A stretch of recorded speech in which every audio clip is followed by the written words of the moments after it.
ड्युटीवर आहे आणि त्या पोलिसांनी मला झालो पहिले उठवलं तर तिकडल्या साईडला तसं आहे.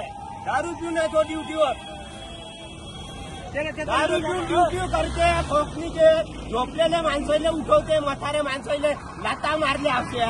आम्ही थोडं समजून आलो कास्तकार. आम्ही त्यांना एवढंच म्हटलं होतं की साहेब आमचे पोरं बारं आम्ही घरी सोडून आले आहोत आणि आम्हालाही आम्ही तुमची जेवणाची तुमची राहण्याची सोय जरी या शहरामध्ये आहे, पण आम्ही हजारो किलोमीटर दुरून आलो आहोत आणि आम्ही या दुरून आले, आम्ही आमच्या मागण्या घेऊन पूर्ण आलो होतो आणि त्यांनी कोणतंही ऐकलं नाही. माझे कपडे पकडून मला मारहाण केली आणि मला साईडला खिचत नाही.